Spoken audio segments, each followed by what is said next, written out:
This week on the Communicators, we are going to be looking at cybersecurity legislation which is currently working its way through the Congress. Coming up in just a few minutes, an interview with Senator Joe Lieberman, who is chair of the Homeland Security Committee, and Senator Susan Collins, who is the ranking Republican on that same committee, talking about their specific legislation on cybersecurity. But joining us first is Brendan Sasso of the Hill newspaper. Mr. Sasso, what is the status of cybersecurity legislation in the Senate? Well, right now the Lieberman-Collins bill is on a fast track to the Senate floor. They just introduced it a couple weeks ago, but Harry Reid has already said he's putting that straight to the floor without any markups in committee, which is fairly unusual. Why is he doing that? Well, they say they've been working on cybersecurity legislation for a long time, and it's true, and their bill incorporates elements from other proposals. I think part of the reason is that they don't want to have, there are a lot of different committees that have jurisdiction over it. It's a big issue, whether it's the Homeland Security Committee, the Energy Committee, Intelligence. So there are a lot of committees that could get their hands on this and will change it in a way that Lieberman and Collins probably don't like, and they feel the bill they have now strikes the right balance, in their opinion. Is this bill that is being brought to the Senate floor, is it in its infancy, was it a Senator Rockefeller vehicle from a couple of years ago? I think it incorporates elements from a lot of different bills that have been put together, and sort of Lieberman and Collins are the leads on this, but also Senator Rockefeller and Senator Feinstein as well is also pushing for it. Is it getting opposition? Yes, so John McCain and a variety of other Republicans don't like it. They feel that it takes too much of a regulatory approach, and they also don't like the fact that it's being fast-tracked to the Senate floor. They think that the Senate should take some more time on this. And so John McCain and the other Republicans have introduced their own alternative measure. What kind of industries are interested in cybersecurity legislation? Well, it affects any sort of utility. So because the idea with the Lieberman-Collins bill is that critical infrastructure, so anything, say electrical grids or dams, where if you had some sort of hack could have a devastating impact. And so it would give the Homeland Security Department regulatory authority. So any companies that are involved in something that might get labeled critical infrastructure, IT, information technology companies that sort of build these computer grids, any tech companies all have an interest here. And are they more supportive of the Lieberman-Collins approach or the John McCain approach? I think that a lot of them are sort of trying to stay a little bit on the sidelines, although I think some companies have been, or some groups are a little more supportive of the John McCain and the other Republicans' approach because it doesn't create this regulatory system. Does this bill, Brendan Sasso, does it affect individual users? Well, I mean, that depends on who you ask. So some civil liberties advocates are not crazy about either bill. They're especially concerned with the McCain bill because it doesn't have the same exceptions for personal identification. So when the companies will share information with the government on, say, a cyber threat, some of that information might include personal information on people. So that's one issue that could affect people. And then, of course, if you reduce the risk of a cyber attack, obviously that's some massive cyber attack, which hasn't happened yet, could be something that obviously affects a lot of people. What's the status of legislation in the House? So there are a lot of different proposals in the House. It's unclear whether the Lieberman-Collins regulatory approach would be able to gain traction. So there's the Secure IT Act, is the name of the McCain bill. A couple of Republicans plan to introduce the same bill in the House. So that bill might be gaining some momentum in Congress. It originally came about as just sort of we don't like the Lieberman-Collins bill, here's our alternative, but that bill seems to be gaining steam since there is a version in the House. There's also Congressman Rogers, who's the chairman of the Intelligence Committee, has his own bill, which also avoids this regulatory approach. Brendan Sasso, when do you expect action in the Congress on this legislation? I mean, really soon. Harry Reid has said that in the coming weeks he's going to be bringing the Lieberman-Collins bill to the floor, so we should see a vote in the Senate soon. Does this type of legislation build on existing legislation, or is it a new approach? Well, I mean, like I said, there have been several bills that have been talked about in previous Congresses The Lieberman-Collins bill only came out in the last couple weeks, though, so it's only, that bill itself pulls together different elements, but is new itself. And I apologize, what I meant was, is there existing cybersecurity legislation now on the books to regulate this issue, or is this approach brand new and building from scratch? Right. Well, there's been no comprehensive cybersecurity bill that's passed Congress. There obviously are laws on the books about, computer hacking is illegal. And in fact, part of the approach of the McCain bill is to update those computer hacking laws to keep them up to speed with the changing nature of the internet, and also to toughen penalties. Brendan Sasso is with the Hill newspaper. He covers cybersecurity and other technological issues. And now here's our interview with Senators Lieberman and Collins. And we're joined this week on the Communicators by the chairman of the Senate Homeland Security Committee, Senator Joe Lieberman, independent of Connecticut, and the top Republican on the committee, Susan Collins, a Republican of Maine. Senator Lieberman, if I could start with you, what is the goal of the cybersecurity legislation that you have introduced? Well, the goal, simply stated, is to protect all that we Americans have in cyberspace from being stolen and from being attacked.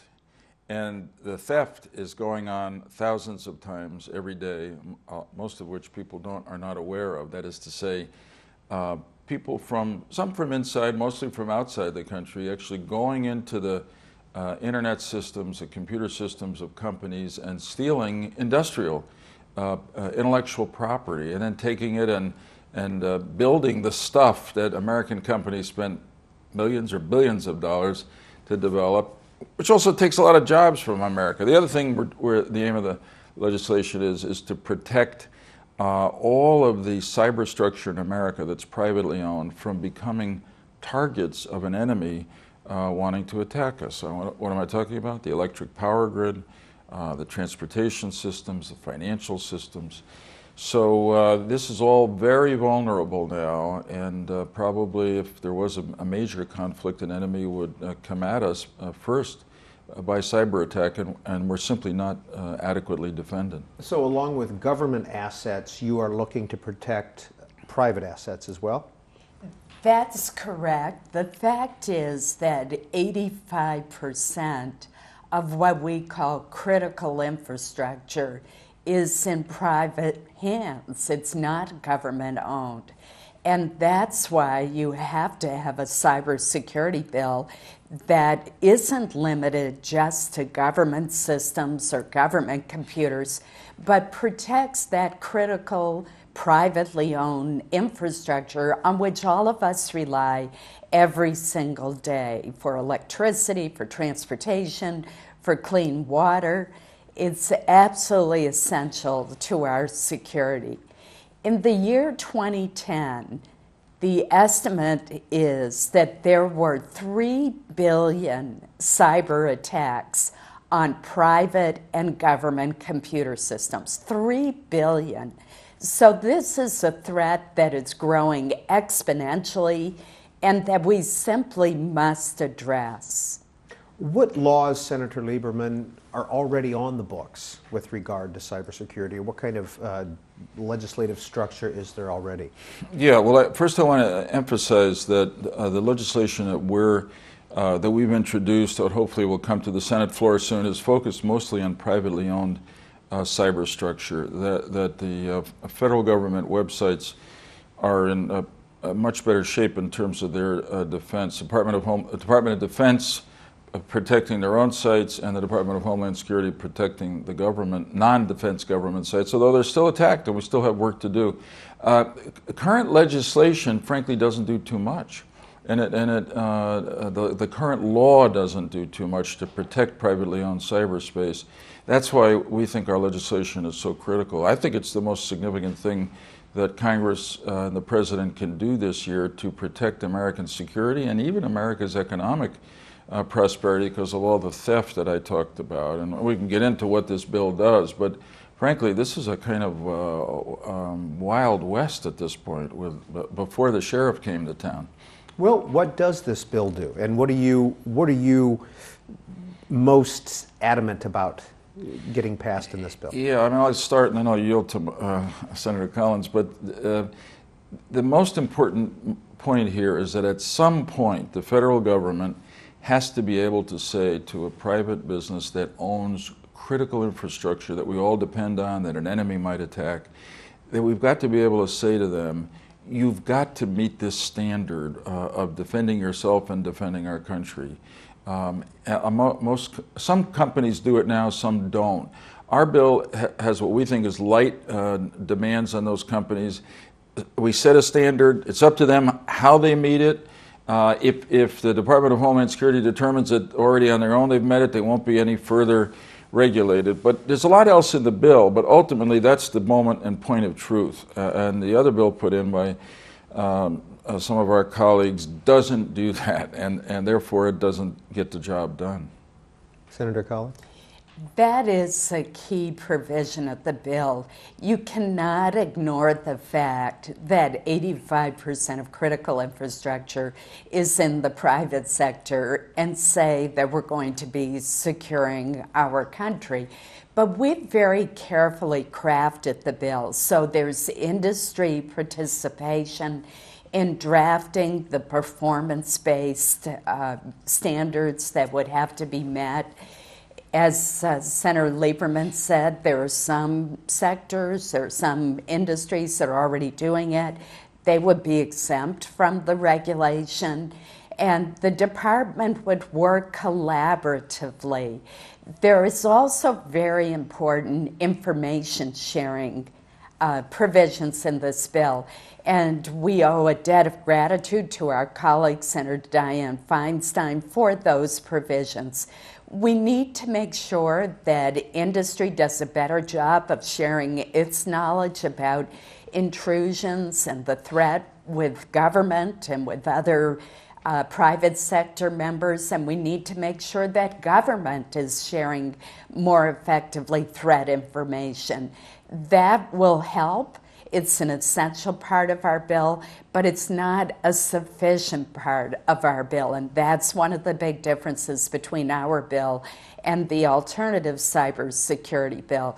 I just don't know how you can say that you're protecting the vital assets of our country and ignore the critical infrastructure.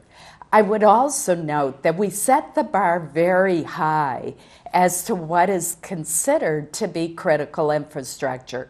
We define it as infrastructure, the attack of which would cause mass casualties, severe economic damage, and a serious threat to our national security. So it's not like we're trying to sweep in everything. We are covering those industries, those parts of the infrastructure, which, if attacked, would have truly catastrophic consequences. Well, your fellow Republican and your good friend, Senator McCain, has called this bill, your bill, a bureaucratic leviathan. What's your response to that? With all respect, my dear friend John McCain is wrong on this one. This is not a bureaucratic leviathan at all. First off, as Senator Collins has said, we have tremendous industry input in forming the standards that they'll have to meet to protect our country. Secondly, there's not a big bureaucracy that's taking shape here, and there's a lot of room for voluntary compliance with those standards. But to call this an over-bureaucratic or regulatory system misses the point. And Senator Collins has really made this so well, which is that there's business. She's a real opponent of over-regulation of business, which hurts the economy. But this is not that. This is a kind of a public safety law that we put in place to protect our safety, and in fact will protect American business from either being attacked and knocked out, or having all sorts of its own material stolen from it and from us. So somebody the other day said, I'll probably, if I remembered who it was, I'd give him credit, but I'll be quoting it from now on without giving him credit. But they said to say that this bill is over-regulation is like saying it's over-regulation to require a developer who puts up an office building to meet certain safety standards in the construction of the building. You know, you have to get a permit from the city that says the building is safe to go into. And that's where we are when it comes to cyber buildings, cyber structure today. I think that the alternative legislation would leave our country so vulnerable. It would do virtually nothing to protect critical infrastructure, and that poses a huge threat to the well-being of our people and our economy. We have crafted a bill that has a very sensible regulatory regime. It's one that's completely collaborative with private industry. It's one where the Department of Homeland Security does not even review the security plans. We leave that up to the private sector to either self-certify or get an independent third-party opinion. Some have criticized our bill for not going far enough in its regulatory approach.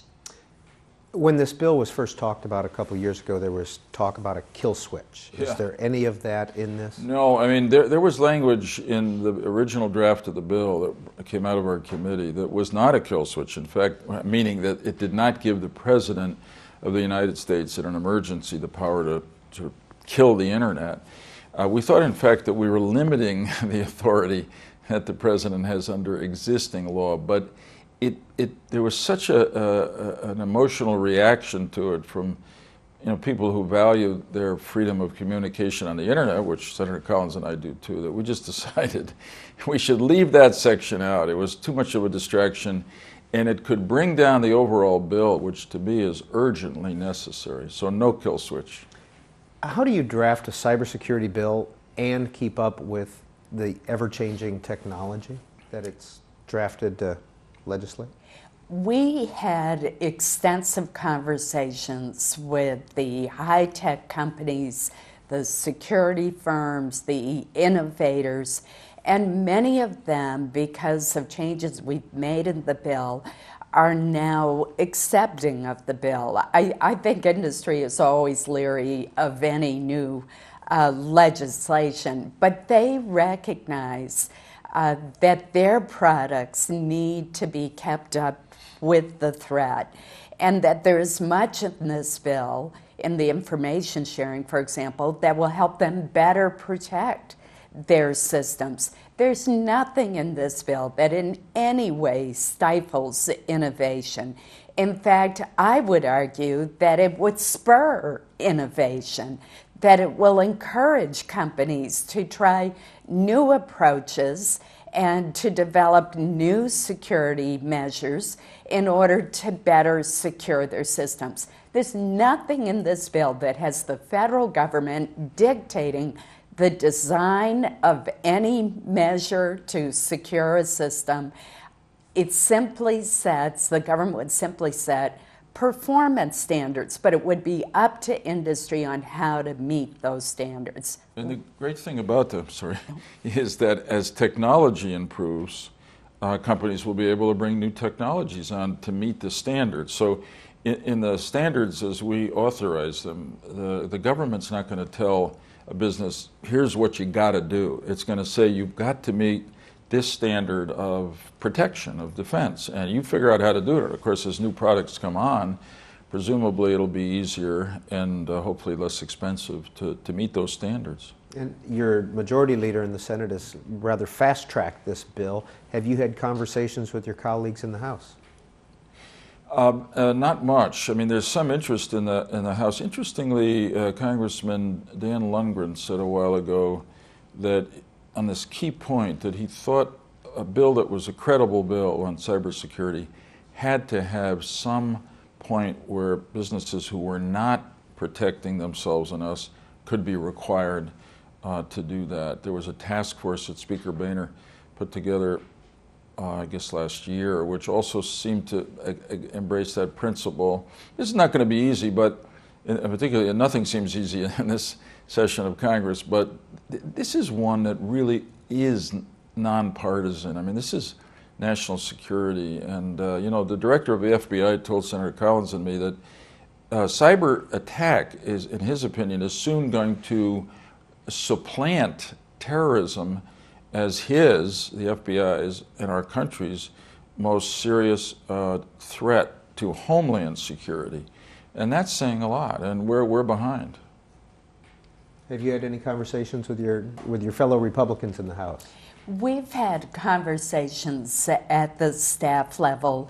As Senator Lieberman pointed out, there was a task force that the Speaker put forward that has a lot of recommendations that parallel those that are in our bill. Now, in the end, who knows exactly what the House will come out with, but there's clearly a recognition based on this task force that you can't ignore critical infrastructure and really tackle the problem of cybersecurity. That would be leaving the job undone. And I have to say, our committee has looked at this thoroughly. We've had 10 hearings. We've devoted a great deal of time soliciting input from the private sector, from our colleagues, from other committees, from other experts. And this is something that cries out for action. If we adjourn without taking action on cybersecurity, shame on us, because it is inevitable with the number of daily attacks, whether it's from nation states or terrorist groups or hackers, that inevitably we are going to face a serious cyber attack. And I, for one, don't want to look back and say, all the warnings were there, why didn't we act? If the House were willing to pass the Senate Republican bill that was recently introduced, could you see yourselves supporting that, working with that bill? Not as the answer, because it just is inadequate. I say that respectfully. It doesn't do the job. But the four main sections of the other bill that Senator McCain and others have put in, three of them are covered in our bill. We may do it a little bit differently, but we can negotiate on that. The fourth is criminal penalties, which I think we're open to. The White House had it in his proposal for, really, frankly, for committee jurisdictional reasons. We didn't include it in ours. But the key to come to an agreement on, so we can negotiate those four parts in the McCain bill, but we've got to convince our colleagues that at some point the government's just got to say to an irresponsible business, in the national interest, you've got to meet these performance standards, or we're all going to regret it. You know, there's another issue here, and that is there are some companies, and we would exempt them from regulation, that are already meeting standards. And they're spending money to do so, and they're taking this very seriously. And their security is being jeopardized by other companies with whom they may do business that don't have those kind of security measures. So it's really important that we raise the security for all critical infrastructure. And finally, Senators Collins and Lieberman, what is the Center for Cybersecurity and Communications in your bill?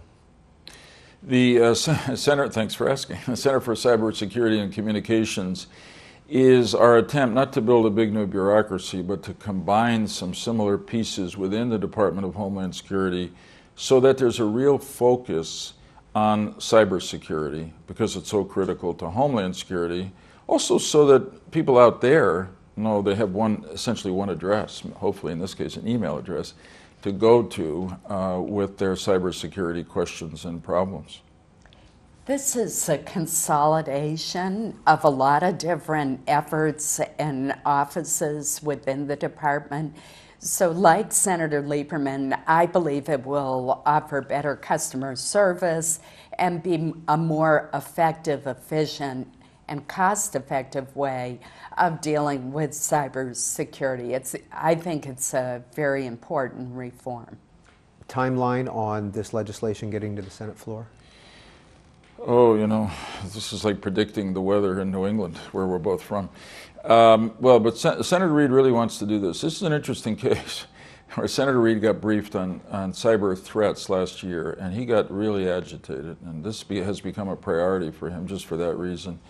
So he's told us that he might bring it up in this work period, which is from now to the end of March, early April.